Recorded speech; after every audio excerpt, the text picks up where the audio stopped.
من الشیطان اللعین الرجیم بسم اللہ الرحمن الرحیم الحمد للہ کاشف الکروب وعالم الغیوب والمطلع علی اسرار القلوب والمنزہ عن الجہات والنقائص والعیوب والمستغنی عن الملبوس والمشروب والمطعوم غالب بعزته غیر مغلوب ظاہر بدلائلہ غیر محجوب والصلاة والسلام والتحیۃ والاکرام علی الرسول الثقلین محبوب رب المشرقین والمغربین ووسیلتنا فی الدارین جد الحسن والحسین ابی القاسم محمد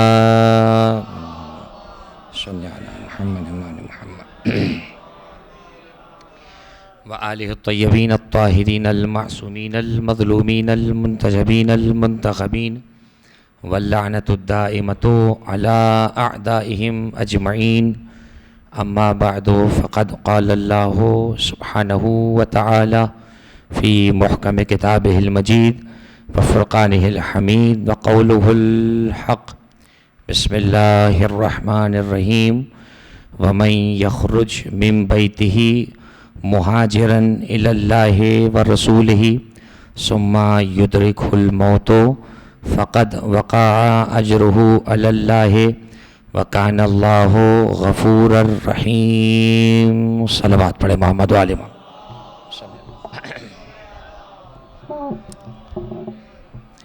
عزیزان گرامی، ماہ مبارک ذی الحجۃ الحرام بہت تیزی کے ساتھ گزر رہا ہے اور اس کے آخری عشرے میں ہم تقریباً داخل ہو چکے ہیں، اور ماہ مبارک ذی الحجۃ الحرام وہ مہینہ ہے کہ جسے پروردگار نے قرآن مجید میں حرمتوں سے اور عظمتوں سے نوازا ہے۔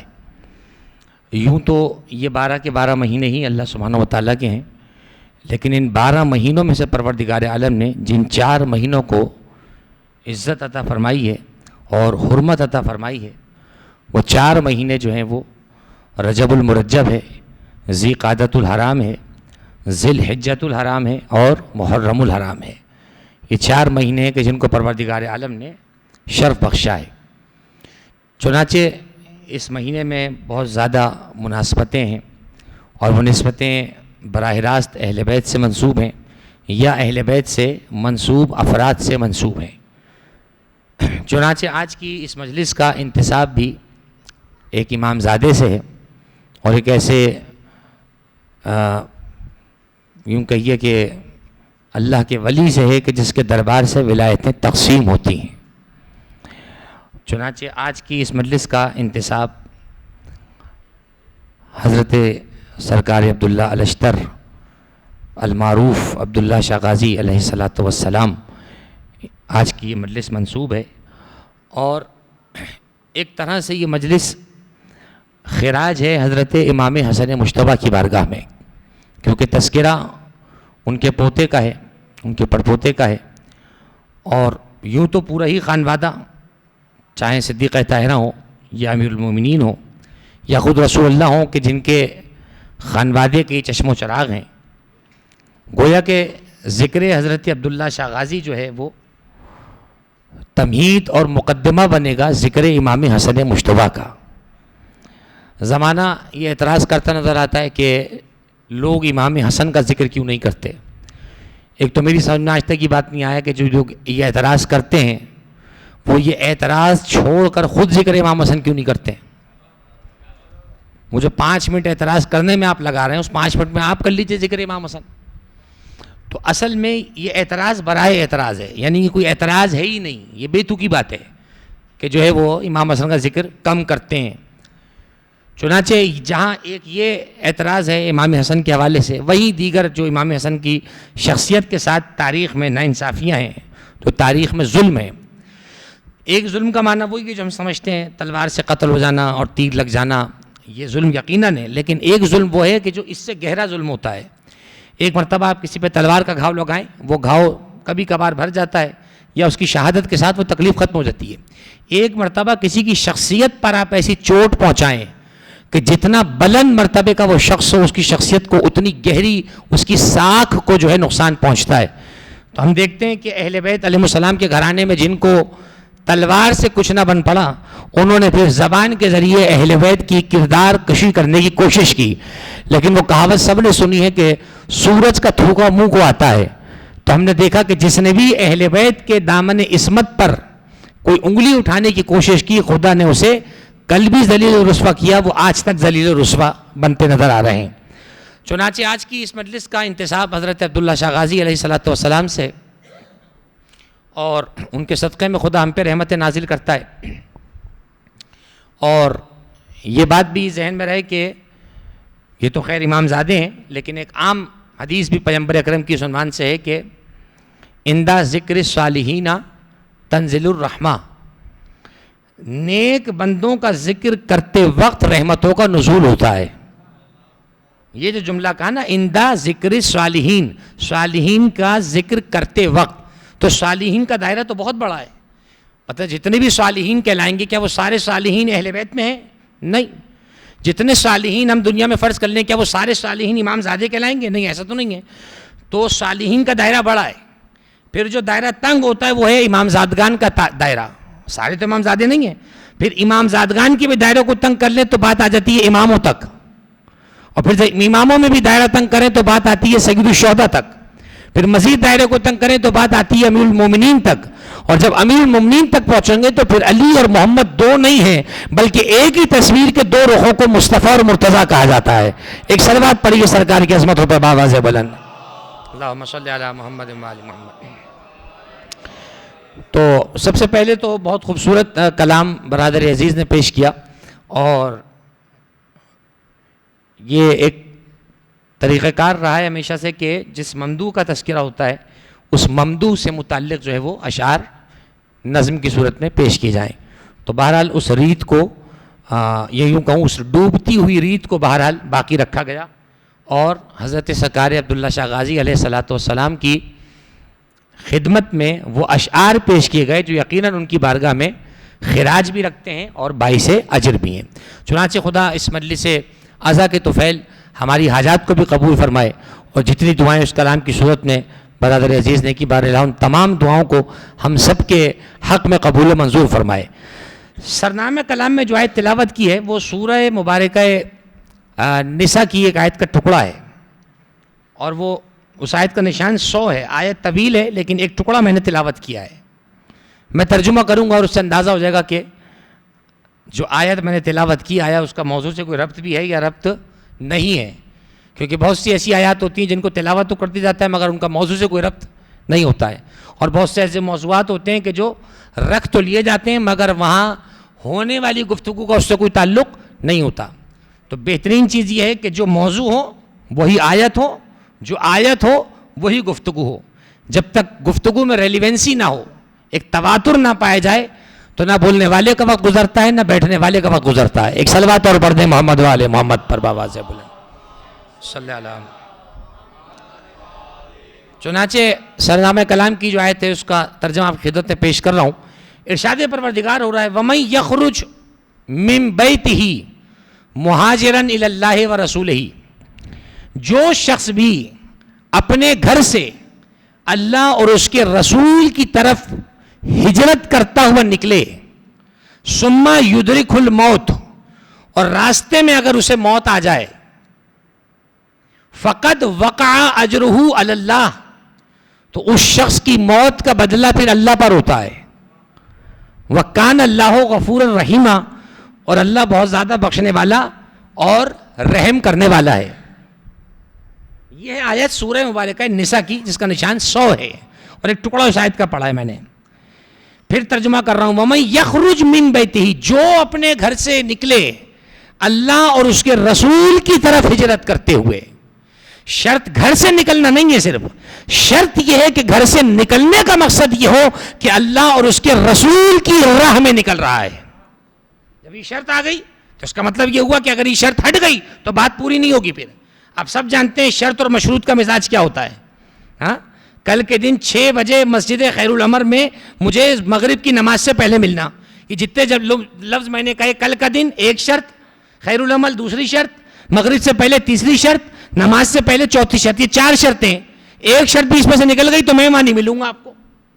ایسا ہی ہے نہیں، شرط میں یہی ہوتا ہے. وَمَن يَخْرُجْ مِن بَيْتِهِ، جو اپنے گھر سے نکلے مہاجرن الی اللہ ورسولہ، میں مہاجر کا ترجمہ جان کے کچھ اور کر رہا ہوں. وَمَن يَخْرُجْ مِن بَيْتِهِ مہاجرن الی اللہ ورسولہ، جو اپنے گھر سے نکلے اللہ اور اس کے رسول کی طرف ہجرت کرتا ہوا. نمبر 1 ثم یدرک الموت، اور راستے میں اسے اگر موت آ جائے. دو شرطوں کے بعد فرمایا فقد وقع اجرہ علی اللہ، تو ایسے شخص کی موت کا بدلہ اللہ پر ہے. اب میں یہاں بات روک رہا ہوں. آج کا جو دن گزرا، نہ جانے آج کے دن میں مثلا جہاں ہماری یہ رات ہو رہی ہے کہیں اگر دن ہو رہی ہے تو نہ جانے کہ آج کا جو دن گزر رہا ہے، یہ جو تاریخ گزر گئی آج کی 8 جون کی، نہ جانے اس دن میں کتنے لوگ مرے ہوں گے کہاں پر. تو کیا ان سب کا بدلہ اللہ پر ہے؟ کوئی اللہ پہ ان کا بدلہ کیوں آئے گا؟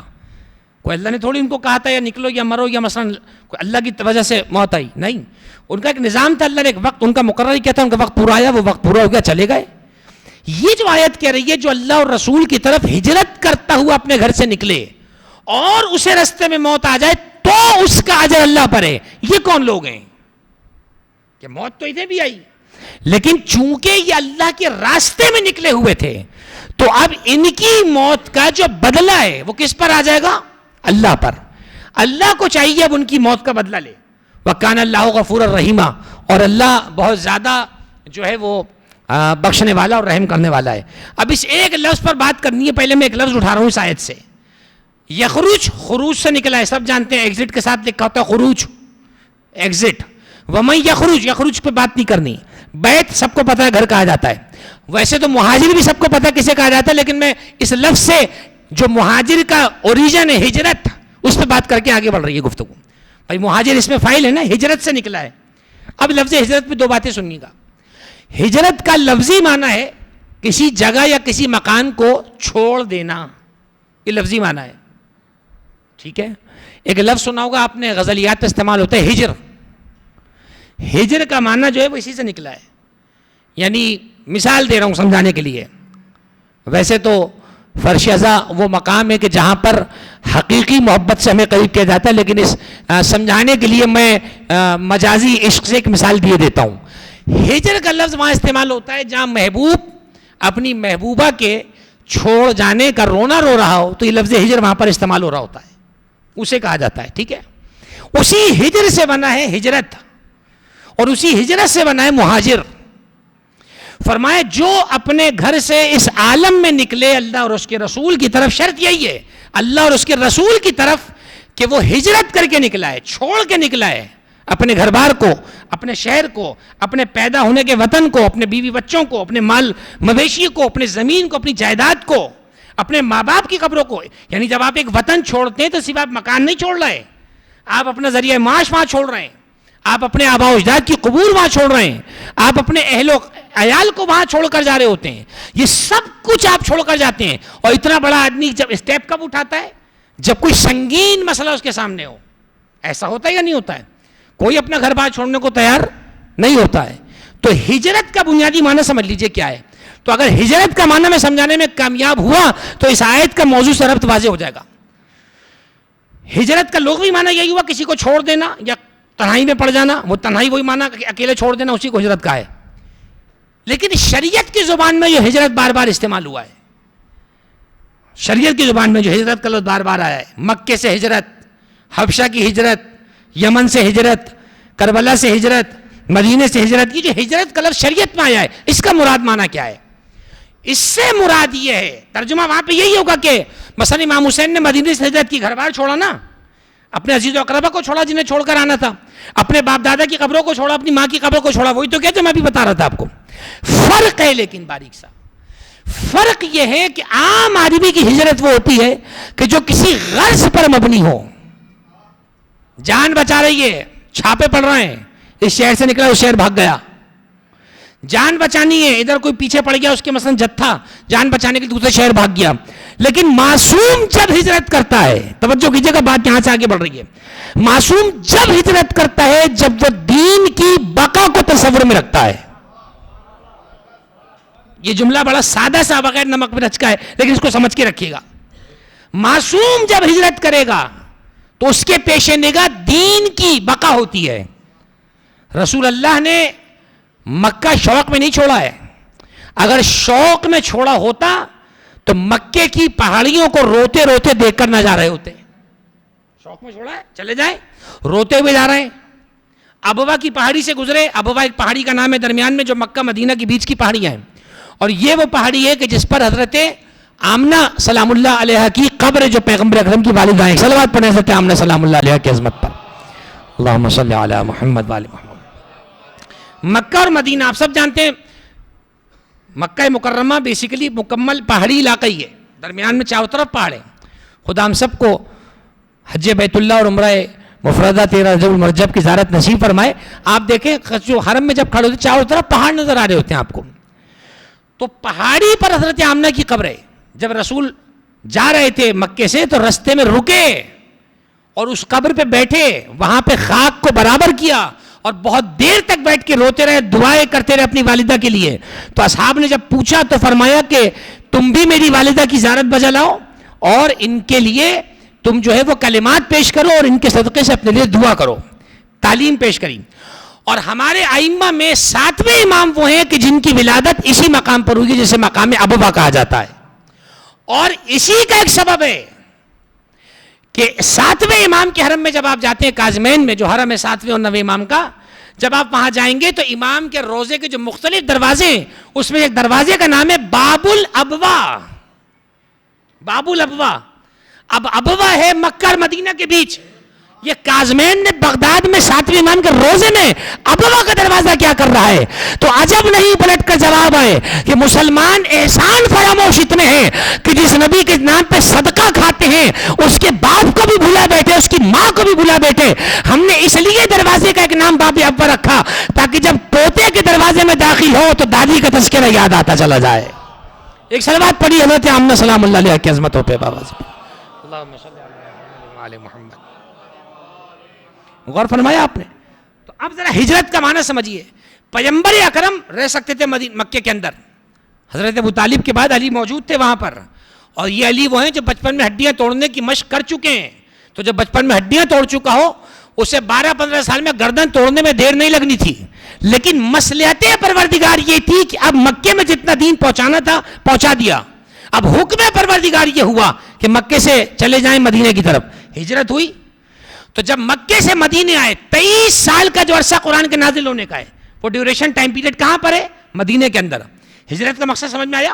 یعنی اگر کوئی یہ کہے کہ ہجرت فقط جان بچانے کے لیے ہوئی تو یہ کم بات کر رہا ہے، یہ مضبوط بات نہیں ہے. ہجرت کا ایک سبب یہ تھا کہ جان بچے، لیکن مکمل سبب یہ نہیں تھا. یہ معصوم کی شان کے خلاف ہے. مثلا حسین ابن علی نے مدینہ چھوڑا، ایک سبب یہ تھا کہ میرے قتل سے مدینے کی حرمت پامال نہ ہو. تو کیا مدینہ صرف اس لیے چھوڑا تھا کہ مدینے میں خون نہ بہے؟ نہیں، یہ ایک سبب تھا مدینہ چھوڑنے کا. دوسرا سبب یہ تھا کہ امت پر جو بے حسی چھائی جا رہی تھی اور یزید جو ماں بہنوں سے نکاح کو حلال کر رہا تھا اور شراب کو حلال کہہ رہا تھا اور قرآن کا مذاق اڑا رہا تھا، اب ضروری تھا کہ حسین اپنے لیے قیام کرے اور یزید کے کفر کو ہمیشہ کے لیے آشکار کر کے بے نقاب کر دے. تو ایک سبب یہ تھا کہ مدینہ حرمت سے بچے. یہ 8 ذی الحج کو جو حسین نے احرام تبدیل کیا اور مکے سے کربلا چلے آئے، یہ صرف اس لیے آئے تھے کہ جان بچ جائے اور مکے کو حرمت پامال نہ ہو؟ نہیں، ایک سبب تھا کہ میرے خون سے مکے کی حرمت پامال نہ ہو. اور اصل سبب یہ تھا کہ وہ جو وعدہ بچپن سے نانا سے کر رکھا تھا وہ منزل قریب بلا رہی تھی. تو معصوم کے ہجرت کرنے میں بھی فلسفہ ہے اور معصوم کے کسی جگہ پہ ٹھہر جانے میں بھی فلسفہ ہے. ہجرت کا فلسفہ سمجھیے. یا علی، معصوم جب ہجرت کرتا ہے، اب وہ بڑا خوبصورت مصرع مجھے عباس تابش کا یاد آ گیا کہ ایسے تو کوئی ترک سکونت نہیں کرتا، ہجرت وہی کرتا ہے جو بیعت نہیں کرتا. غور کر رہے ہیں آپ؟ یعنی پوری اب تک کی گفتگو کا اگر آپ اس سے کہیے خلاصہ کیا ہے تو یہ 2 مصرے کافی ہیں. ایسے تو کوئی ترک سکونت، کوئی اپنی رہائش نہیں چھوڑتا بلا وجہ، ایسے تو کوئی ترک سکونت نہیں کرتا. ہجرت وہی کرتا ہے جو بیعت نہیں کرتا. ان دو مصروں میں بڑی بڑی چیزوں کا جواب ہے. جتنے سوالات لوگ آج تک کر رہے ہیں، یہ کیوں ہوا، وہ کیوں ہوا، یہاں سے کیوں گئے، وہاں کیوں گئے، یہ کیوں چھوڑا، وہ کیوں چھوڑا، سارے جواب اسی کے اندر ہیں. شہر چھوڑنا بتا رہا ہے کہ ہم گھر چھوڑ سکتے ہیں، ہم اپنی اولاد چھوڑ سکتے ہیں، مگر اصولوں پہ سودا نہیں کر سکتے، اصولوں پہ سودا نہیں کر سکتے. اسی طرح آج تک یہی نظریہ ہے علماء کرام کا. علماء فرماتے ہیں کہ کسی ملک میں آپ کے لیے رہنا آپ کے دین کی بربادی کا سبب ہو، مثلا کسی ملک میں رہ رہے ہیں، دین برباد ہوا جا رہا ہے، بچے بگڑے چلے جا رہے ہیں، تو حکم شریعت کیا ہے؟ پوچھئے جا کر علماء سے. فرماتے ہیں ایسا ملک چھوڑنا واجب ہے اور اس ملک میں رہنا حرام ہے جہاں دین کو کسی طرح کا خطرہ لاحق ہو. وہی مسئلہ آ گیا ہجرت کا. نہیں آ گیا؟ میں نے بھی کہا تھا ہجرت وہ جو دین کے لیے وہ ہجرت ہے. غور فرما رہے ہیں آپ. چنانچہ رسول اللہ نے ہجرت کی مکے سے مدینے کی طرف، اور صرف رسول نے نہیں کی، رسول کے ساتھ کئی لوگ آئے. وہ الگ بات ہے کہ علی ایک رات کے بعد آئے، اس لیے کہ ایک رات میں علی کو وہاں چھوڑنا تھا، اور علی کو یہ کہا کہ کافروں کی امانتیں میں تمہارے پاس چھوڑ کر جا رہا ہوں، اور یہ کافروں کی امانتیں صبح لوٹا کر واپس آ جانا. جب کسی نے پوچھا کہ آپ اتنے سکون سے کیسے سو گئے بستر پر، تو مسکرا کے فرمانے لگے جب میرے بھائی رسول اللہ نے یہ لفظ کہہ دیا تھا صبح مدینے چلے آنا، تو مجھے یقین ہو گیا کہ صبح تو آ سکتی ہے، موت علی کو نہیں آ سکتی، اس لیے کہ زمین آسمان ہل سکتا ہے، مصطفیٰ کا کہا غلط نہیں ہو سکتا ہے. جب اتنا یقین ہو، جب اتنا یقین ہو اور زبان رسالت پر، تب نفس بکا کرتا ہے. شکوک اور شبہات میں لپٹے ہوئے نفسوں کو خدا نہیں خریدتا. جب اتنا ستھرا نفس ہو تو اسی بستر پہ اٹھنے سے پہلے سودا ہو جاتا ہے. اور آیت سچ کے کہتی ہے وَمِنَ النَّاسِ مَن يَشْرِي نَفْسَهُ ابْتِغَاءَ مَرْضَاتِ اللَّهِ. ان لالچی لوگوں کے درمیان ایک ایسا بھی ہے جو اپنے نفس کو بیچتا ہے اور مرضی الہی کا خریدار بن جاتا ہے. اب دیکھیے بات سے بات متصل ہے. میں نے کہا نا ذی الحج کا مہینہ اس لحاظ سے بڑا خوبصورت ہے کہ تسبیح کے دانوں کی طرح ایک ایک مناسبت ایک سے ایک جڑی ہوئی ہے. ابھی غدیر گزری ہے، ابھی غدیر گزری ہے. کرتے رہیے بحث مولا کے معنی پر. خدا اور زندگی دے آپ کو، میں تو کہتا ہوں 80 سال جیے اور ڈھونڈتے رہیے مولا کا معنی، اور خدا کرے کہ آپ کو مولا کا معنی نہ ملے کبھی. اور ہم نے کبھی مولا کا معنی نہیں ڈھونڈا، اس لیے کہ منشائے کردگار کا حقدار ہو گیا، ہر وصف منفرد کا وہ معیار ہو گیا. ایک لفظ مولا پہ ذرا غور کیجئے، منصوب ذات حیدر کرار ہو گیا، منصوب ذات حیدر کرار ہو گیا. جیتے رہیے یا منشائے کردگار کا حقدار ہو گیا. وَمِنَ النَّاسِ مَن يَشْرِي نَفْسَهُ ابْتِغَاءَ. میں نے کہا نا اشعار کا یہی تو کمال ہے کہ جو آپ 35 منٹ میں کلیجے سے کہتے ہیں وہ 4 مصروں میں بات پوری ہو جاتی ہے. منشائے کردگار کا حقدار ہو گیا، ہر وصف منفرد کا وہ معیار ہو گیا. ایک لفظ مولا پہ ذرا غور کیجئے، منصوب ذات حیدر کرار ہو گیا. ادھر لفظ مولا کہا جائے تو ذہن فوراً نجف اشرف کی طرف سفر کر جاتا ہے. تو ہجرت رسول نے بھی کی، علی نے بھی کی. اور علی اگلی صبح جب پہنچے تو جو پیغمبر کے خانوادے کی کچھ خواتین تھیں، فاطمہ خواتین تھیں، ان سب کو اپنے ساتھ لے کر واپس آئے. یہ ایک ہجرت ہے. حضرت جعفر نے بھی ہجرت کی ہے، اور وہ ہجرت پہلے ہے مکے سے حبشہ، پھر حبشہ سے مدینہ. اور کیا عجیب کیفیت ہے، کیا عجیب کیفیت ہے کہ ادھر جب جعفر کو بھیج رہے ہیں تو جعفر کو علم ہاتھ میں دے رہے ہیں، علم جعفر کے ہاتھ میں دے رہے ہیں. ایک جملہ کہہ دیتا ہوں یہاں پر، یہ علم کوئی کسی کے ہاتھ میں کیا دے گا، یہ علم رسول نے علی کے ہاتھ میں دیا ہے. تو رسول جن کے ہاتھ میں علم دے دیں، اب میں اور آپ ان کے ہاتھوں میں علم نہیں دے سکتے. صحیح ہے. جعفر کو علم دیا اور لشکر میں 3 لوگوں کے نام بتائے. فرمائے جب یہ اس کے ہاتھ سے علم گر جائے، قتل ہو جائے، اس کو دے دینا. جب یہ شہید ہو جائے، پورا منصوبہ پیغمبر کے سامنے ہے، یہ قتل ہو جائے تو اسے دے دینا، جعفر کے بازو ختم ہو جائیں تو اس کو دے دینا. سب کو دیا. اور حضرت جعفر، یہ جنگ موتا کی بات ہے، حبشہ کی جنگ پر جب گئے تو حبشہ سے ہجرت کرتے ہوئے بادشاہ روم کو، حبشہ کے بادشاہ کو جو ہے وہ نجاشی کو پیغام پہنچاتے ہوئے اس شان سے پہنچے کہ ذوالہجرتین کا لقب اپنے ماتھے پر لے کر آئے. سب ایک ہجرت کر کر آئے، یہ 2 ہجرتیں کر کر آئے. سب مکے سے ڈائریکٹ مدینہ آئے، یہ مکے سے حبشہ سے ہجرت آئے، کیونکہ حکم رسول ہے. تو ہجرت کا سفر دیکھیے کہاں سے چل رہا ہے. اب بات آ رہی ہے آگے، اور اپنے موضوع کی جانب داخل ہو رہا ہوں میں. رسول اللہ نے ہجرت کی مکے سے مدینے کی طرف، امام علی نے ہجرت کی مدینے سے کوفے کی طرف. حسین نے ہجرت کی مدینے سے کربلا کی طرف, حسن نے ہجرت کی مدینے سے کوفہ, پھر کوفے سے مدینہ. ایسا ہے یا نہیں ہے؟ امام سجاد مدینے سے کربلا, کربلا سے واپس مدینہ, ہے یا نہیں ہے؟ 4 امام تو میں نے یہ دکھلا دیا آپ کو ہجرت کے. صرف آپ کے 5ویں اور 6ٹھے امام ہیں جن کی سیرت میں ہجرت نہیں ہے. اچھا 10 دن کے لیے جانے کو ہجرت نہیں کہا جاتا ہے, ورنہ کوئی کہے کہ امام صادق بھی تو کربلا آئے تھے, اور بھائی وہ زیارت کو گئے تھے پھر آ گئے تھے واپس. 5ویں اور 6ٹھے امام نے ہجرت نہیں کی. اس کا سبب موٹا سا بہت سامنے کا ہے, اس لیے کہ اگر 5ویں اور 6ٹھے امام ہجرت کر جاتے تو مدینے کی مسجد میں مسند نبوت پر بیٹھ کر فقہ جعفریہ کے نقشے کون بناتا؟ فقہ جعفریہ کے نقوش بنانے والے امام باقر و جعفر ہیں, کہ جن کے صدقے سے آج فقہ جعفریہ دنیا کے اندر دین کی اصلی شکل پیش کر رہا ہے. ورنہ نقلی تو شربت کا بھی بنا دیا جاتا ہے, یہاں پر دین کا نقلی بن جائے تو کون سی بڑی بات ہے. یہاں تو ادھر ساشے اصلی ہے, صبح میں نقلی ساشے بک رہا ہوتا ہے. تو اگر ایک اصلی فقہ کے ساتھ دوسری نقلی فقہ ٹی وی کی ٹکر میں چل رہی ہو تو پریشانی کی ضرورت نہیں ہے. ایک صلوات اور پڑھتے ہیں محمد والے محمد پر. غور فرما رہے ہیں آپ؟ تو جو اصلی ہے وہ جعفر صادق ہیں, اس لیے کہ جعفر صادق کا سورس اصلی ہے, اپنے نانا کی حدیثوں کو بیان کر رہے ہیں. 5ویں اور 6ٹھے امام کی زندگی میں ہجرت نہیں ہے. 7ویں امام مدینے میں رہتے تھے. فخر کیجئے امام علی کے بعد آپ کے اکثر امام مدینے میں پیدا ہوئے ہیں. کوئی ہمیں مدینے کے عشق کے جام نہ پلائے, اس لیے کہ ہمارے ائمہ سے زیادہ نہ مدینے سے کوئی پسند کرتا تھا نہ مدینے کو کوئی چاہتا تھا. اگر مدینے کو نہ چاہتے ہوتے تو 28 رجب کو حسین مدینے سے روتے ہوئے نہ نکلتے. روتے ہوئے, مورخ نہیں کہہ رہا, امام زمانہ نے کہا ہے. زیارت ناہیہ کا فقرہ پڑھیں جا کر, السلام علی التارحین عن الاوطان, سلام ہو ان پر جنہیں زبردستی ان کے وطنوں سے نکالا گیا. زبردستی جسے نکالا جائے وہ روتا ہوا جاتا ہے. ہر امام نے مدینے میں رہنا پسند کیا. پھر ادھر آپ کے 10ویں اور 11ویں امام کا جو معاملہ ہے وہ مختلف ہے, کیونکہ سامرہ نے پھر تخت حکومت بننا تھا, اور سامرہ میں پھر آپ کے 11ویں امام, پھر وہیں آپ کے 12ویں امام. لیکن بہرحال مدینے سے بڑا گہرا تعلق اہل بیت کا رہا. اب ذرا غور فرمائیے, 7ویں امام بھی ہجرت کر کے گئے, 8ویں امام مشہد ہجرت ہوئی, 9ویں امام بغداد ہجرت ہوئی, 11ویں امام سامرہ کی ہجرت. آپ کو کون سا امام ہے جس نے ہجرت نہیں کی سوائے 2 اماموں کے جن کے نام میں نے آپ کو لے دیے؟ 6ٹھے اور 7ویں 5ویں اور 6ٹھے امام کی ہجرت آپ کو نہیں ملے گی. امام باقر علیہ السلام اور امام جعفر صادق, ان کی ہجرت نہیں ملے گی آپ کو. اب آ جائیے آپ ائمہ کے زمانے میں. کربلا تو بپا ہو گئی اپنے مقام پر 61 ہجری. امام حسن مجتبیٰ کا جو وقت ہے, بات آ رہی ہے اپنے عنوان تک.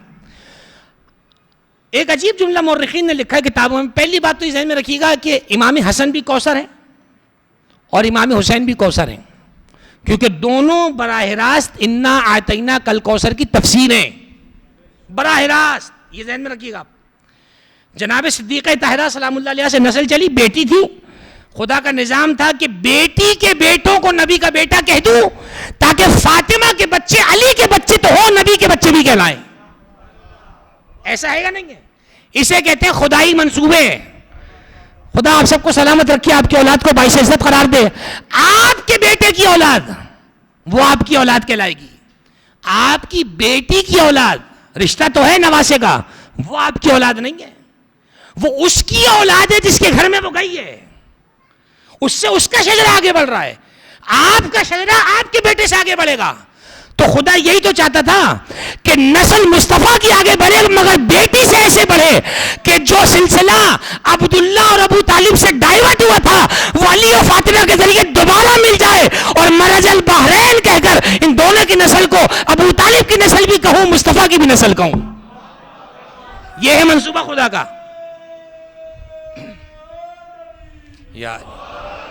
دیکھیے بات آگے بڑھ رہی ہے. ایک لفظ سنا ہوگا آپ نے, حسنی حسینی. حسنی حسینی, دیکھیے ایک تو ہوتا واقعی حسنی حسینی ہونا, ایک تو یہ کہ جسے دیکھیے حسنی حسینی بنا پھر رہا ہے. ایک اونچی سے لال ٹوپی پہن لی, زری کا کام کی تھی, وہ حسنی حسینی بن گیا. اور بھائی حسنی حسینی کا معنی معلوم ہے؟ جو امام حسن کی طرف سے مثلا باپ سے ہو اور امام حسین کی طرف سے مثلا ماں سے ہو. حضرت سرکار عبداللہ شاہ غازی علیہ السلام ان جلیل القدر امام زادگان میں سے ایک ہیں کہ جو جدی اور پشتی طور پر امام حسن کی اولاد تو ہیں, اور امام حسین کا شجرہ بھی آ کر یوں ملتا ہے, کیونکہ فاطمہ بنت الحسین جو امام حسین کی بیٹی ہیں، جو زوجہ تھی حسن مثنی کی، گویا وہ سلسلہ جو پھر آ کر امام حسن پر 2 ہوا تھا، اسے عبداللہ شاہ غازی کی صورت میں پھر اللہ نے 1 کر دیا. خدا چاہتا یہی ہے کہ یہ نور کبھی الگ نہ ہو، یہ نور کبھی الگ نہ ہو. 5ویں امام کے زمانے میں پھر یہی ہوا. 5ویں امام کی جو شادی ہو رہی ہے امام حسن کی بیٹی سے ہو رہی ہے. 5ویں امام کس کے بیٹے ہیں؟ حسین علیہ السلام کے پوتے ہیں یا نہیں ہیں؟ تو پھر حسین کے پوتے سے بیٹی بھی آدھی گئی امام حسن کی. پھر وہی سلسلہ جو عبداللہ شاہ غازی تک آیا تھا 5ویں امام پر پھر آ کے مل گیا. انتظام دیکھا خدا کا. یہ اچانک کے رشتے نہیں ہیں، نہ یہ جھوٹ موٹ کے استخارے کے رشتے ہیں کہ ایک اس والے مولوی سے نکلوایا، ایک IRC کے مولوی سے نکلوایا، ایک المحسن والے سے نکلوایا، اور جہاں دل ٹھک گیا اس کو سچ کہہ دیا، باقیوں کو پی گئے. یہ بھی چل رہا ہے. 6 جگہ استخارے کروائے، جہاں مرضی کہا گیا بتا دیا کہ مولانا نے تو یہ کہا ہے. اب مولانا جانے اس کا کام جانے، تم نے اللہ کی کتاب پہ جھوٹ باندھا ہے، اب تم ہی بھگتو رشتے کو اور آگے جا کر جو چلے گا. صلوات اور پڑھنے ذرا محمد والے محمد پر. تو یہ چونکہ معاملات چل رہا ہے اس لیے میں نے بتا دیا آپ کی خدمت میں. تو اب حضرت عبداللہ شاہ غازی تک بات آ رہی ہے. امام حسن کی جو اولاد ہے، ایک مشہور تذکرہ حضرت قاسم کا ہے جو کہ حق ہے، اور اس لائق ہے کہ شہزادے کا تذکرہ کیا جائے، مشہور ہے. لیکن ایک بہت بڑی تعداد ایسی ہے، میں دوستوں سے مخاطب ہوں اپنے، ایک بڑی تعداد ایسی ہے کہ اگر امام حسن کی اولاد میں حضرت قاسم کے علاوہ 2 نام بھی پوچھے جائیں تو شاید میرے لیے بھی مشکل ہو جائے. میں اپنے آپ کی بات پہلے کر رہا ہوں. جبکہ امام حسن کو ہم کیا کہہ رہے ہیں؟ کوثر، کثرت. ایک ہی بیٹا قاسم، وہ بھی شہید ہو گیا میدان کربلا میں. نہیں، ذرا نسب کی کتابیں اگر کھنگالی جائیں، جو انساب پہ کتابیں لکھی گئی ہیں، امام حسن کی نسل اتنی پھیلی ہوئی ہے کائنات میں، اتنی پھیلی ہوئی ہے کہ جس کی کوئی انتہا نہیں ہے.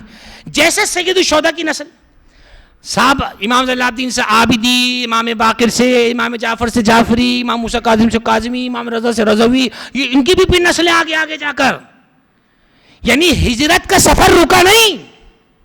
وہ جو مدینے سے سادات نکلنا شروع ہوئے، آج تک ہجرت ہو رہی ہے. مدینے سے جو نکلنا شروع ہوئے ہجرت کرتے ہوئے، کوئی پہنچا اس زمانے کا خراسان جسے آج کا ایران کہا جاتا ہے، کوئی پہنچا اس زمانے کے افغانستان جسے آج کا افغانستان کہتے ہیں، اس زمانے کا یہ بھی پورا ایران کی بیلٹ تھی. یعنی پرشین بیلٹ جو آپ جسے کہتے ہیں، یہ پورا افغانستان تک آتا تھا.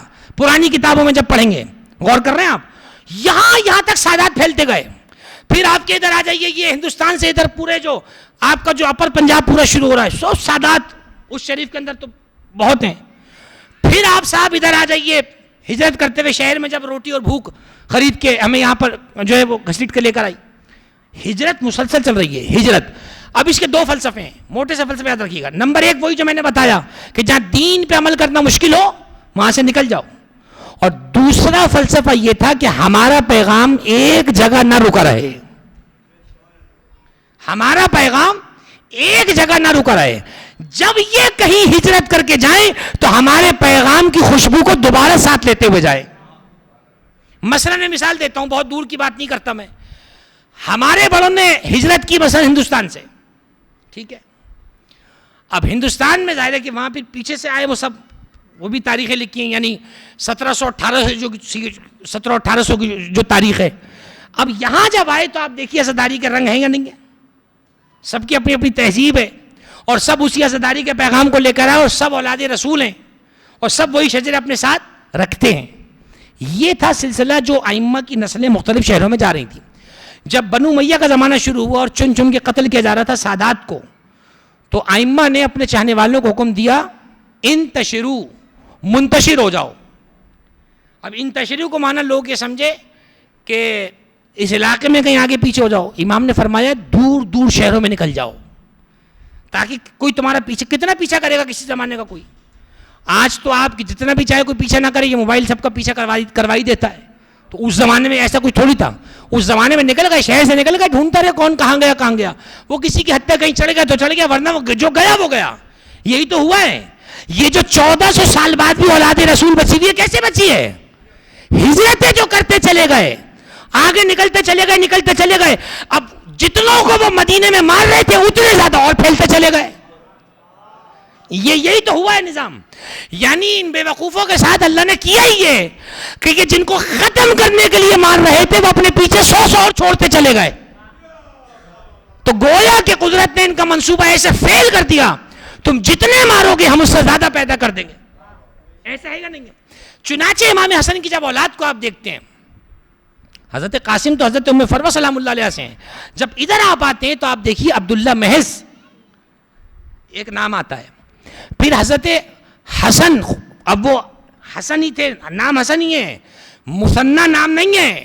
مثنیٰ تو سیکنڈ کو کہا جاتا ہے، دوسرے کو کہا جاتا ہے، ثانی سے نکلا ہے.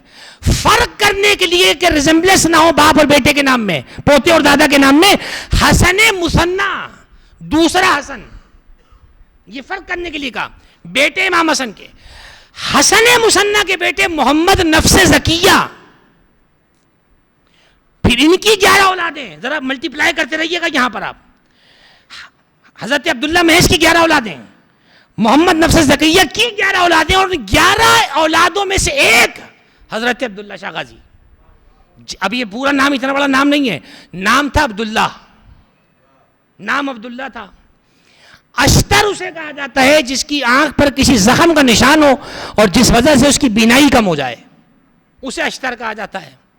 حضرت مالک کے اشتر رحمۃ اللہ علیہ کو بھی اشتر کہنے کا سبب یہی تھا کہ صفین میں آپ کی آنکھ میں ایک تیر لگا تھا جس کے سبب آپ کی بینائی جاتی رہی تھی، اس سبب سے ان کو اشتر کہا جاتا ہے. حضرت عبداللہ شاہ غازی کے حوالے سے بھی یہ لکھا ہے کہ جب بنو امیہ کی فوج نے چڑھائی کری آپ پر، مدینے سے جب آپ نکل رہے تھے تو ایک زخم آپ کی آنکھ پر آیا تھا جس کے سبب سے آپ کو اشتر کہا جاتا تھا. انساب کے علماء نے کتابوں میں لکھا ہے، یہ 2 کتابیں صرف دکھاؤں گا میں آپ کو. یہ ایک کتاب اہل سنت کے عالم کی ہے، یہ شیعہ عالم کی کتاب ہے، اور یہ دونوں نسب کی کتابیں انساب کی کتابیں. یہ شیعہ عالم کی ہے، 828 ہجری کا عالم ہے ہمارا، 828، یہ چل رہی ہے 1447، ٹھیک ہے. 1400 1300 1200 1100 10 9 8 تقریباً 750 سال پرانا عالم ہے شیعہ. اس نے یہ لکھا کہ حضرت عبداللہ شاہ غازی کی جو اولاد تھی، لوگ سمجھ رہے تھے کہ قتل ہوگا، ان کی نسل نہیں ہے آگے، کہتے ہیں حضرت عبداللہ شاہ غازی کی جو اولاد بچی ان کو کہا جاتا ہے اشتری، باپ کی نسبت سے ان کو اشتری کہا جاتا ہے. وہ امام حسن کی اولاد ہیں، حسنی سادات کہلاتے ہیں وہ لوگ.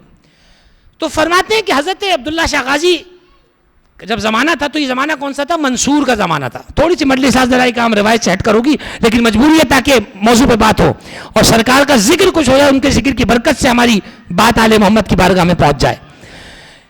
منصور دمانیقی یہ چھٹے امام کے زمانے میں تھا، جس ملعون نے چھٹے امام کو زہر دیا ہے.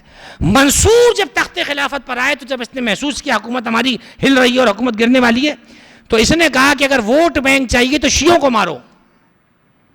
اب دیکھ رہے ہیں سیاست کیسے دہرائی جاتی ہے. اب اپنا ووٹ بینک بچانا ہے تو شیعوں کو مارو تاکہ ووٹ بینک بچے ہمارا.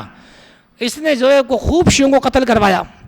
وہی سیرت حضرت عبداللہ شاہ غازی نے فوراً وہی سنت اپنائی جو انبیاء کی سنت ہے، آباء و اجداد کی سنت رہی. آپ نے فوراً مدینے سے ہجرت کی، نکلے. اب ہجرت کے لیے کوئی کا میپ دیکھ کے نکلے تھے کہاں جانا ہے، نکلتے چلے گئے، بس جس راستے سے چلے جہاں پہنچے. جس جگہ حضرت عبداللہ شاہ غازی مدینے سے نکل کے پہلے پہنچے اس جگہ کا نام ہے کابل. اب کابل ہے آج کے افغانستان میں، وہ آج کے افغانستان میں نہیں ہے، وہ آئے تھے اصل کابل کے اندر. کابل میں آپ نے پناہ لی، وہاں آپ کا گھر بار ہوا، آپ کی اولاد وہاں ہوئی، آپ کی نسل پائی جاتی ہے. اکثر جو سادات وہاں پائے جاتے ہیں وہ حضرت عبداللہ شاہ غازی کی اولاد سے. کابل میں رہے آپ. پھر جب بنو عباس نے اپنی فوجوں کو سندھ تک بھیجا، سندھ یہی جو آج کا سندھ ہے ہمارا، اور جو اس زمانے میں ہند کا ہی حصہ تھا، ہندوستان کا حصہ تھا، فوجوں کو بھیجا. اس زمانے فوجوں کو بھیجنا آسان نہیں تھا. فوجیں سفر کریں گی، مہینوں بعد بارڈر سے جا کے لگیں گی. فوجیں پہنچی، ڈھونڈتے ڈھونڈتے، نشانیاں ڈھونڈتے ڈھونڈتے، کیونکہ آل محمد کی جو اولاد تھی وہ اپنی وجاہت سے پہچانی جاتی تھی. آخر کار حضرت عبداللہ شاہ غازی کا تعاقب کیا، اور جب تعاقب کیا تو حضرت عبداللہ شاہ غازی کو کسی طرح پا لیا. تو عبداللہ شاہ غازی نے اپنی ایک اولاد کو وہاں چھوڑا، ایک بیٹے کو چھوڑا. اس کا ذکر کتابوں میں لکھا ہے، سنی عالم نے بھی کیا، شیعہ نے بھی کیا ہے. اس کو وہاں چھوڑا اور اس کو وصیت کر دی کہ تو تقیے میں رہنا. فوراً حکم دے دیا تقیے میں چلا جا، اپنی شناخت ظاہر نہ کرنا کسی کے اوپر، ورنہ تو بھی قتل ہو جائے گا. اور میں تو چونکہ ان کی نگاہوں میں آ چکا ہوں. آپ نے پھر چاہا کہ کسی طرح ان کی نگاہوں سے بچیں، لیکن منصور کی فوج نے اس زمانے میں حضرت عبداللہ شاہ غازی کو کابل میں قتل کیا. اور یہ دونوں کتابوں نے لکھا ہے، شیعہ سنی نے متفق، کہ قتل کرنے کے بعد آپ کا سر اتارا گیا، آپ کو ذبح کیا گیا، اور سر کو پیش کیا گیا توفتاً لے جا کر مدینہ میں منصور کے پاس. سر لے جایا گیا منصور کے پاس. دونوں شیعہ سنی متفق ہیں. اور جسد مبارک کو بحیرہ عرب، یہی جو عرب سی ہمارا ہے، اس میں بہا دیا گیا. بہانے کا سبب کیا تھا؟ نشانی نہ ہو، سمندر میں ڈال دیا، پتہ نہیں چلے کہاں گیا، کون ہے کون نہیں ہے. لیکن جسے خدا رکھے اسے کون چکھے؟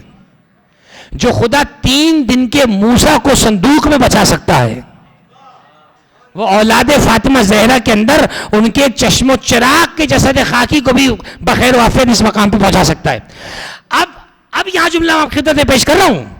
اب مجھے نہیں پتا کہ یہ ہمارا مقدر تھا یا اس شہر کا نصیب تھا کہ اولاد فاطمہ زہرا کا یہ چشم و چراغ سمندر کی لہروں پہ امانتاً سفر کرتا ہوا جب اس ساحل کے کنارے پہنچا تو امانتاً اس لہر نے ان کے جسد مطہر کو زمین کی طرف منتقل کر دیا. اور کہا یہ جاتا ہے کہ اس زمانے میں جو بادیہ نشین سمندر کے کنارے رہا کرتے تھے انہوں نے جسد مطہر کو قبول کیا، اور جب دیکھا کہ لاش کافی پرانی ہے اس کے باوجود نہ جسم سے بو آ رہی ہے، پتہ کیسے چلے گی ہے کون؟ تو کوئی کرامت ایسی ہونی چاہیے جو پتہ دے اس بات کا کہ یہ کوئی عام شخص نہیں ہے. جب انہوں نے دیکھا گردن سے خون تازہ بہ رہا ہے، جسد مطہر سے بو پیدا نہیں ہو رہی، وہ سمجھ گئے ہو نہ ہو یہ کوئی اللہ کا دوست ہے، یہ کوئی اللہ کا ولی ہے. پھر تاریخ تو بعد میں کھلی جا کر کے کیا ہے، تو اسی مقام پر انہوں نے بہتر سمجھا کہ ان کی قبر مطہر کو بنا دیا جائے. اور کہا یہ جاتا ہے کہ چونکہ آج آپ دیکھیں گے قبر مطہر اونچائی پر ہے، یہ بنیادی طور پر پورا ایک ٹیلہ ہے جس میں بعد میں سیڑھیاں وغیرہ بنا کے راستہ نکالا گیا ہے. ٹیلے پر اس لیے بنائی تاکہ کسی کی توجہ بھی نہ ہو کہ ٹیلے پہ قبر ہو سکتی ہے. ٹیلے پہ قبر کون بناتا ہے؟ ٹیلے پہ قبر بنائی. اور اس کی زندہ کرامت سب سے پہلے جس نے بعد میں لوگوں کو اپنی طرف مائل کرنا شروع کیا. اب دیکھیے قبر بتائے گی کہ میں کون ہوں. تو چونکہ سمندر کے کنارے قبر آباد تھی، سمندر کے کنارے آج تک پانی وہاں کھا رہا ہے، سمندر کا پانی آپ پی نہیں سکتے، لیکن حضرت عبداللہ شاہ غازی کے قدموں کا معجزہ دیکھیے. اس لیے کہ اسماعیل کی نسل سے چلتے چلے آ رہے ہیں اولاد فاطمہ زہرا ہیں. جیسے اسماعیل کے قدموں کا زمزم آج تک تازہ بھی ہے، میٹھا بھی ہے، حضرت عبداللہ شاہ غازی سرکار کو یہ اعزاز عطا ہوا کہ جہاں پورا سمندر نمکین بکھیر رہا ہے وہیں عبداللہ شاہ غازی کے قدموں کے نیچے آج بھی ایک چشمہ جاری ہے جس کا پانی شفاف بھی ہے، شفا بھی ہے، اور پینے کے قابل بھی ہے، اور میٹھا بھی ہے.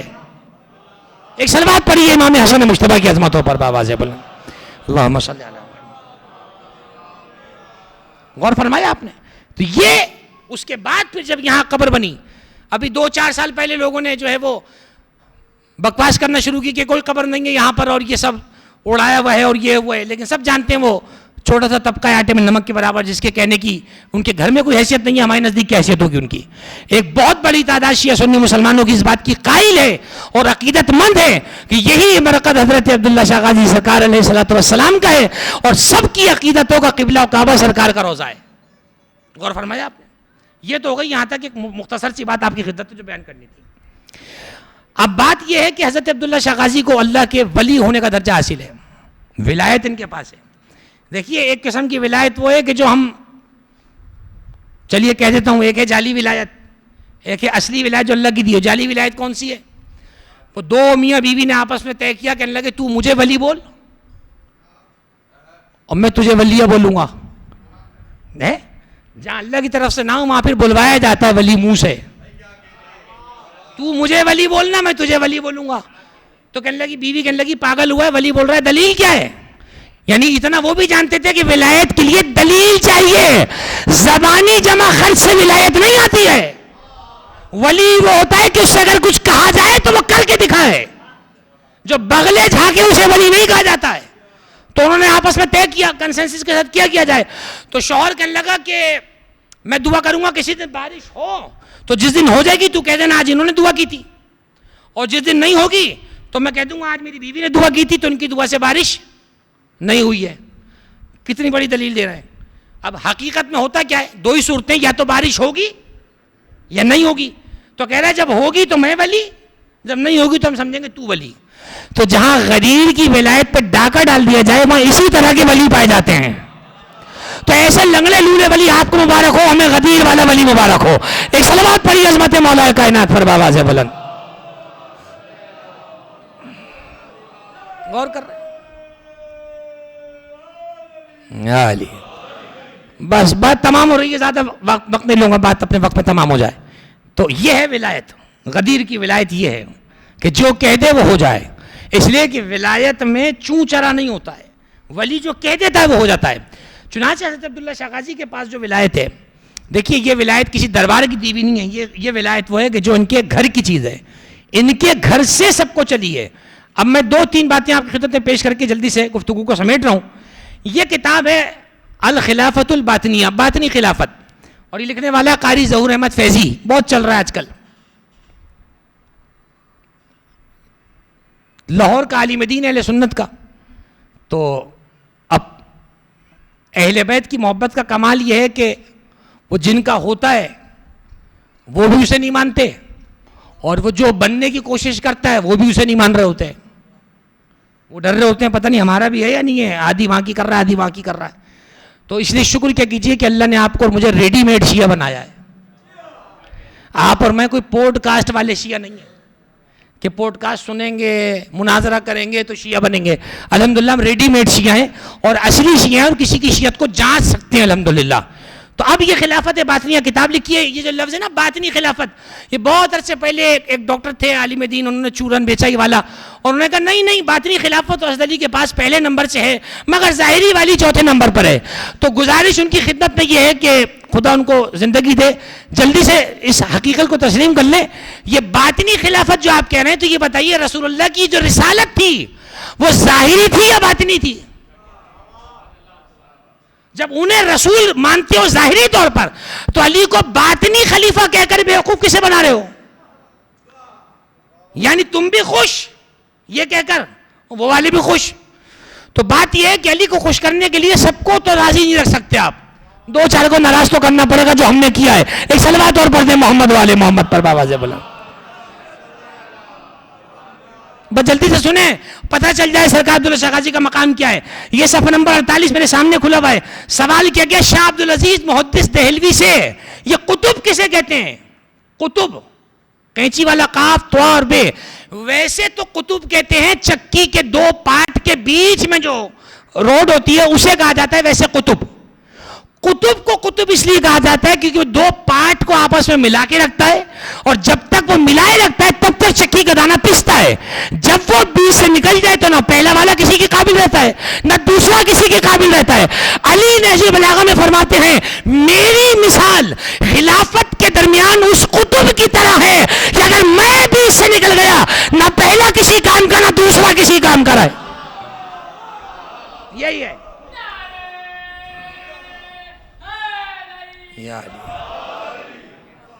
اور ہم نے دیکھا جب علی بیچ سے نکل گئے تو نہ وہ کسی کام کا رہا نہ وہ کسی کام کا رہا.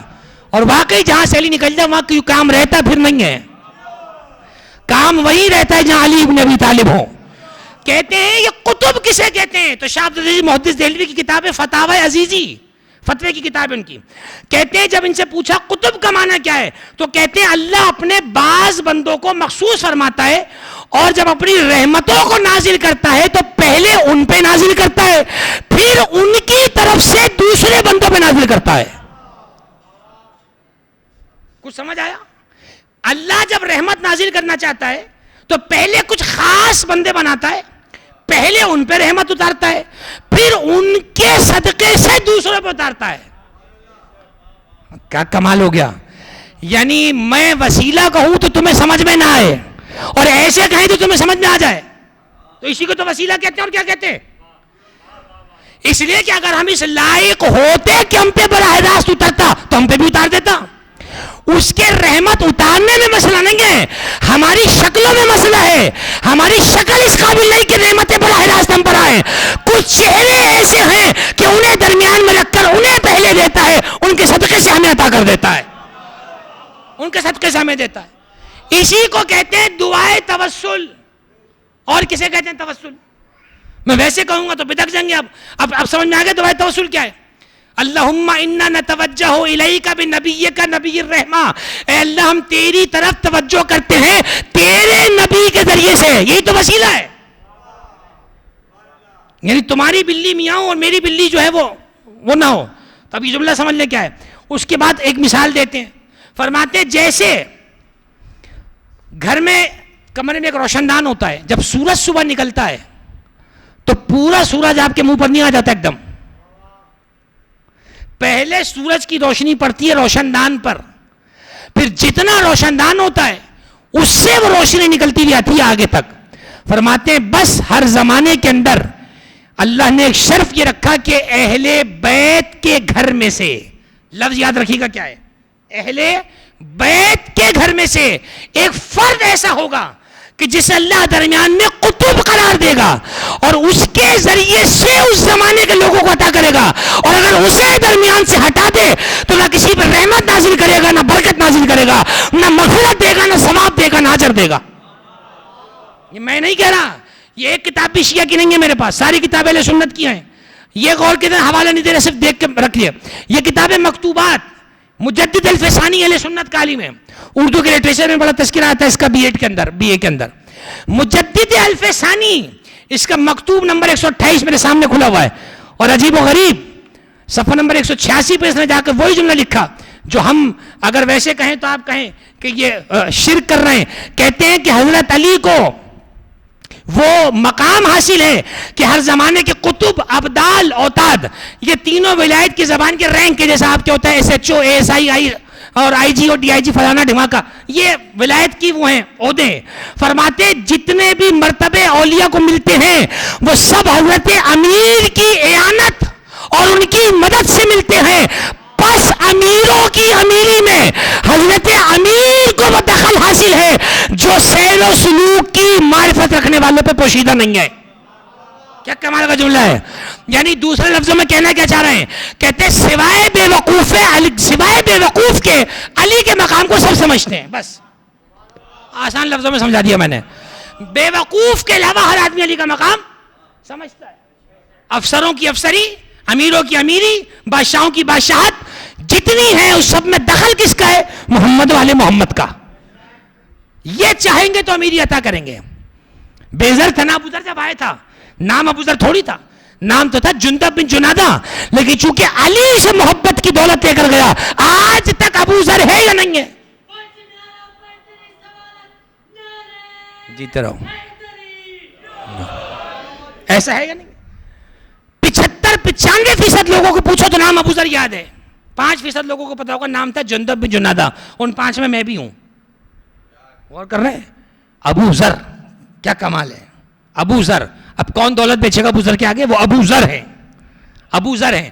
اور دنیا والا مال و زر نہیں, محبت علی والا زر, محبت علی والا زر ان کے پاس ہے. تو یہ جو اولیاء خدا ہیں, یہ جو اللہ کے ولی ہیں, خدا کی قسم اس سندھ کی زمین کو ایک شرف یہ حاصل ہے کہ جتنے اہل بیت علیہ الصلوۃ والسلام کے چاہنے والے, ان کی اولادیں اس سرزمین پر آباد ہیں, اتنے کہیں آباد نہیں. ادھر سے شروع کیجئے. حضرت شاہ بری امام رحمۃ اللہ علیہ 7ویں امام کے اولاد ہیں, عبداللطیف نام ہے, 7ویں امام کے اولاد ہیں. غور کر رہے ہیں؟ ادھر آ جائیے بھٹ شاہ کے اندر, حضرت شاہ عبداللطیف بھٹائی رحمۃ اللہ علیہ. بھٹ جو ہے وہ ریت کے ٹیلے کو کہا جاتا ہے سندھی میں, تو ٹیلے پہ رہا کرتے تھے. ابھی میں نے کہا نا اللہ کے ولی مکانوں میں نہیں رہتے, وہ بھی ٹیلے پہ قبر بنائی انہوں نے. تو حضرت شاہ عبداللطیف بھٹائی, اور ایک عجیب جملہ لکھا ان کے بارے میں, ٹیلے پہ کیوں رہتے تھے؟ ٹیلے پہ تو گرمی ہوتی ہے. ٹیلے پہ یوں رہتے تھے کیونکہ یہ تسبیح میں پڑھتے تھے تبرہ دشمنان اہل بیت پر. تو شہر میں جو ہے وہ امن کو نقصان پہنچ رہا تھا, اتحاد کی فضا خراب ہو رہی تھی. تو انہوں نے کہا کہ اتحاد خراب ہوتا ہے تو ہم ٹیلے پہ جا کے رہیں گے, عبادت نہیں چھوڑیں گے. اللہ کرے کراچی میں بھی کئی ٹیلے ہوتے, ہم بھی وہیں جا کے بس جاتے. ایک سلوات اور پڑھتے ذرا محمد والے محمد پر, عقیدہ نہ بدلنا پڑتا. بات ختم ہو رہی ہے, تقریر مکمل ہو گئی, بس میں 5-10 منٹ مصاحب کے فقط جملے اور بات رک جائے گی اس مقام پر. تو اولیاء خدا جو ہوتے ہیں ان کی زندگی سادہ ہوا کرتی ہے, ان کی زندگی سادہ ہوتی ہے. یہ جو لفظ آپ سنتے ہیں سندھ میں, ہم سب سندھ کے رہنے والے ہیں, سندھ میں ایک لفظ بولا جاتا ہے بار بار, فقراء. سنیے گا جا کر کبھی, جو مولا کے چاہنے والے ہوتے ہیں نا, جن کو ہم کبھی کبھی ملنگ کیا کہ خود کو اسمارٹ بنا رہے ہوتے ہیں کہ یہ ملنگ ہے, میں بڑا اسمارٹ ہوں, وائٹ کالر ہوں. بھائی اگر وہ محب اہل بیت ہے تو ملنگ بھی اچھا ہے, اور اگر آپ کے پاس محبت نہیں ہے تو آپ کے وائٹ کالر کا میں نے کیا کرنا ہے؟ ہمیں وائٹ کالر یا ملنگ سے لینا دینا نہیں ہے, ہمیں علی کی محبت سے لینا دینا ہے. علی کا نام اگر چلتا ہوا سڑک پہ فقیر بھی لے رہا ہے تو اس لائق ہے کہ گلے لگا لیا جائے, اور اگر سگا جائے تو اس لائق ہے کہ اس سے عید بقرعید بھی نہ ملا جائے. ہاں جو علی کا نہیں وہ ہمارا کس کام کا ہے.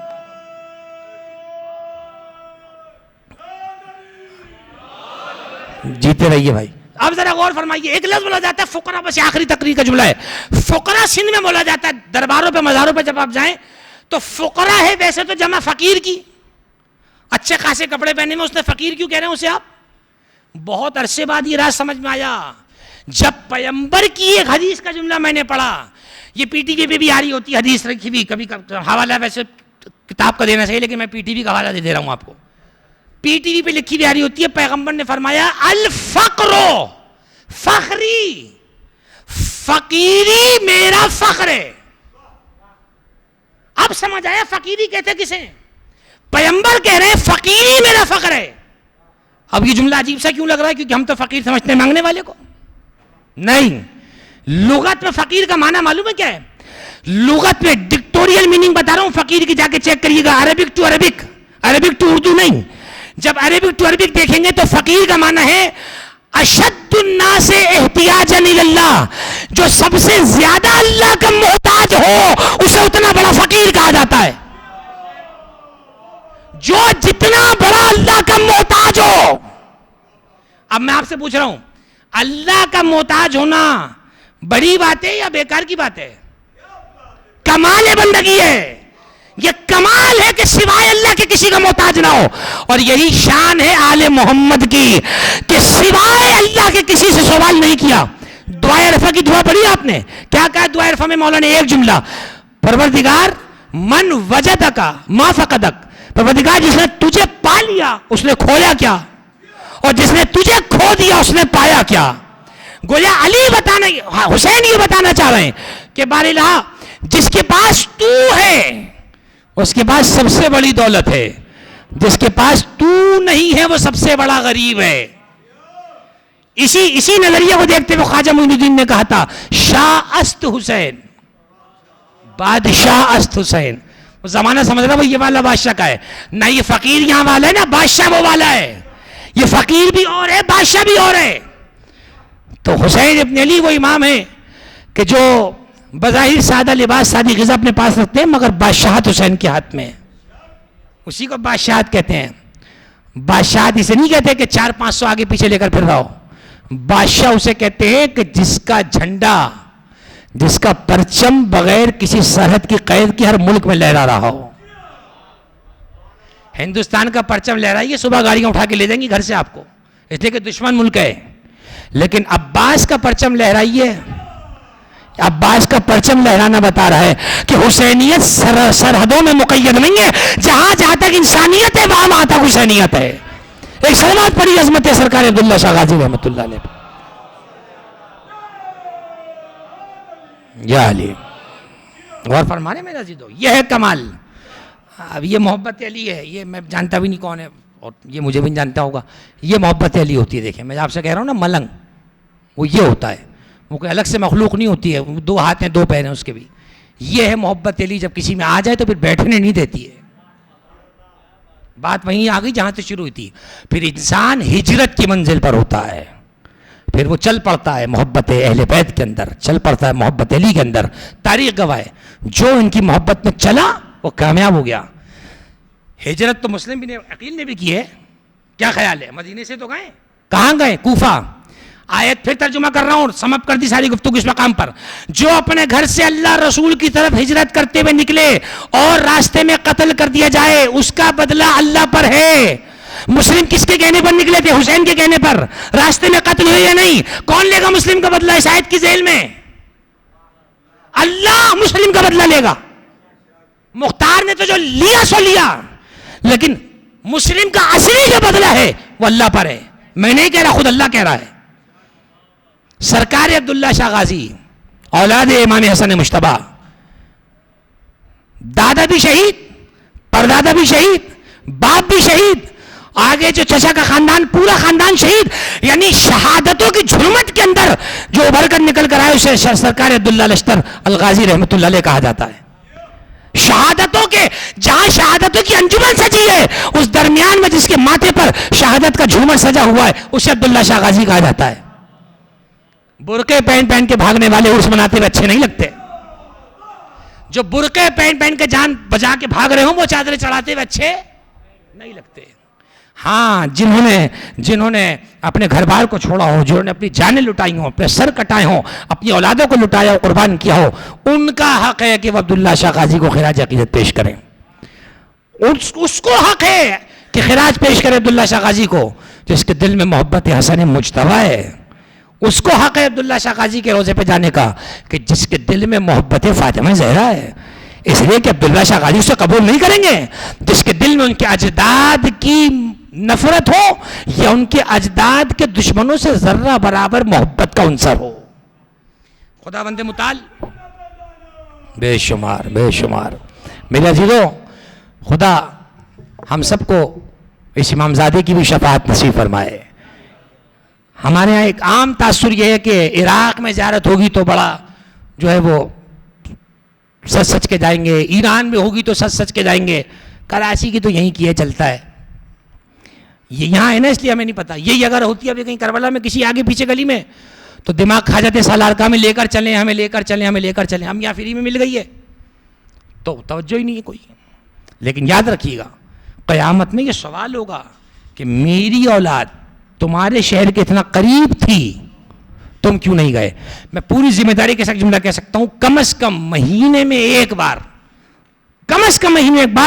حضرت عبداللہ شاہ غازی کی زیارت استحباب رکھتی ہے, مستحب ہے, رجحان ہے شریعت کا, پسند ہے شریعت کو. اس سے زیادہ بھی اگر کوئی جائے تو نور علی نور ہے, لیکن کم از کم مہینے میں ایک بار. 15 رمضان تو واجب ہے کہ دادا کی مبارک پوتے کو جا کر دی جائے. کم از کم 28 سفر واجب ہے کہ دادا کا پرسہ پوتے کو جا کر دیا جائے. کم از کم واجب, یہ واجب ہے. اس لیے کہ سوال ہوگا قیامت میں, بتاؤ تم بقی کی تو ٹوٹی ہوئی قبر پہ رو رہے تھے, مگر جو قبر تمہارے شہر میں تیار تھی اس پر تم کتنا آئے. آ جاؤ قبر کے سرانے کھڑے ہو جاؤ اور سینے پہ ہاتھ رکھ کر ہائے حسین بھی کہہ دو کہ تو زیارت پوری ہو جائے گی. نہیں آتی تمہیں پوری زیارت پڑھنا, اب تو زیارت نامہ پورا لکھا ہوا ہے وہاں پر, وہی جو ائمہ کی زیارت ہے لکھی ہوئی ہے پوری, وہاں جو امام زادوں کی زیارت ہے لکھی ہوئی ہے. السلام علیکم یا ابن رسول اللہ تو کہہ سکتے ہیں, کہہ دو کم از کم. اردو میں اپنی زبان میں کہو, وہ تو زبانوں سے بھی ماورا ہے. جو تمہیں زبان آتی ہے کہو, سرکار کی بارگاہ سے وہ سلام پہنچ جائے گا آگے تک, اور پھر ان کی بارگاہ سے لطف و عنایت نصیب ہو جائے گی. اس لیے کہ یہ اس امام کا بیٹا ہے, اس امام کی اولاد میں ہے کہ جسے اپنے ہی وطن کے اندر زہر دغا کے ساتھ شہید کیا گیا. پڑپوتا خوش شہید, دادا خوش شہید, چچا خوش شہید, چچا کا پورا خاندان خوش شہید, پورا خانوادہ شہید ہے. جہاں اتنے شہیدوں کا تذکرہ ہو وہاں بیچ میں تذکرہ حضرت عبداللہ شاہ غازی الاشتر رحمۃ اللہ علیہ کا ہے. میرے عزیزو, اگر کوئی پوچھے سرکار سے, خود ان سے پوچھے کہ آپ کے دل پر جو غم ہے وہ کون سا تازہ ہے, تو ایک ہی جواب آئے گا, کربلا کا غم تازہ ہے. بلکہ صرف حضرت عبداللہ شاہ غازی کیوں, خود امام حسن مجتبیٰ کا جملہ ہے. جب زہر دیا گیا اور جب امام حسین بھائی کے قریب پچھاڑے کھا رہے تھے, تو ایسی کیفیت میں جب امام حسن نے دیکھا کہ حسین سسک کے رو رہے ہیں, ایک مرتبہ آنکھیں بھر آئیں, رونے لگے. فرمایا حسین تم نہ رو. فرمایا بھیا آپ مجھے چھوڑے جا رہے ہیں اور کہتے ہیں کہ میں نہ رو. ایک مرتبہ حسین کو سینے سے لگا لیا اور ایک عجیب جملہ فرمایا, اللہ یوم کا یوم کا, اے حسین تیرے دن جیسا تو کسی کا بھی دن نہیں ہوگا, اس لیے کہ میں اس عالم میں جا رہا ہوں کہ بھرا ہوا گھر میرے قریب ہے, تو اس عالم میں شہید ہوگا کہ اکبر جیسا بیٹا تجھ سے جدا ہو چکا ہوگا, قاسم جیسا بھتیجا تجھ سے جدا ہو چکا ہوگا, عباس جیسا 32 برس کا بھائی تیری کمر توڑ کے جا چکا ہوگا, اون محمد جیسے بھانجوں کے لاشیں تو لا چکا ہوگا, 6 ماہ کا صغیر کا لاشیں تیرے ہاتھوں پر ہوگا. اور یہ وہ وقت ہوگا کہ جب زمین و آسمان تیری غربت پہ گریا کر رہے ہوں گے.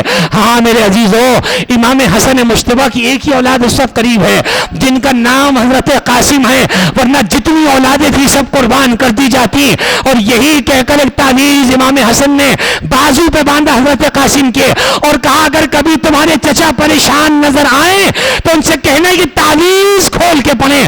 اور جب وہ وقت آیا کہ حسین مرنے کی اجازت نہیں دے رہے تھے تو آئے چچا کی بارگاہ میں, چچا مجھے مرنے کی اجازت دے دیجئے, اس لیے کہ اگر بھیا علی اکبر جائیں گے تو آپ کو بھی صدمہ پہنچے گا, پھوپھی کو بھی صدمہ پہنچے گا, مجھ یتیم کا کا تو کوئی پوچھنے والا نہیں ہے، بس یہ جملہ سننا تھا۔ ایک مرتبہ قاسم کو گلے لگایا، فرمایا خبردار جو ایسا کہا، ارے تو میرے بھائی کی نشانی ہے، تو میرا نور نظر ہے، یہ کہہ کر قاسم کو گلے لگا لیا۔ میرے عزیزو، کتنی مماثلت ہے آل محمد کی شہادتوں میں۔ جیسے بعد شہادت حسین کا سر نو کے نیزہ پہ بلند ہوا، وہی وراثت سرکار عبداللہ شاہ غازی کو پہنچ رہی ہے۔ ادھر آپ کی شہادت ہوئی، آپ کا سر تن سے جدا کیا گیا، لیکن میں کیا کروں، کچھ نسبتیں میرے سامنے ہیں۔ بڑا فرق ہے کربلا کے اندر اور کسی شہادت میں۔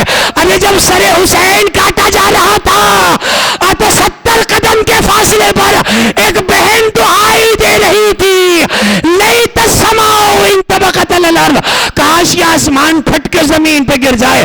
لیکن میں کہوں گا سرکار عبداللہ کی بارگاہ میں کہ جب آپ کو سر کاٹا جا رہا تھا، آپ کے بچے تو سامنے نہیں تھے، آپ کی بہن تو سامنے نہیں تھی، ہاں آپ کا سر کاٹا گیا، بڑا ظلم ہے، آپ کا سر ادب سے مدینے تو پہنچا دیا گیا، مگر ہائے سر حسین جسے کبھی کوڑوں سے مارا گیا، کبھی پتھروں سے مارا گیا، کبھی خونی کے تنور میں رکھا گیا، ہاں یہی وہ سر ہے جسے سکینہ کے سامنے لایا جاتا تھا اور بار بار زمین کی جانب اس کو پھینک کے توہین کی جاتی تھی۔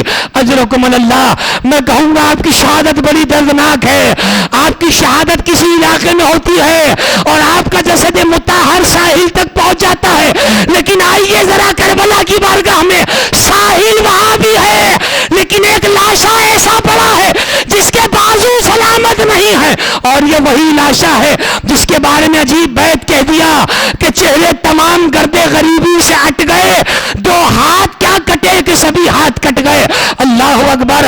حسین کمر کو تھام کر لاشے کے قریب آئے، آواز دی الان انکسر ظہری، اب جینے کا کوئی فائدہ نہیں ہے، آج عباس ہماری کمر توڑ گئے۔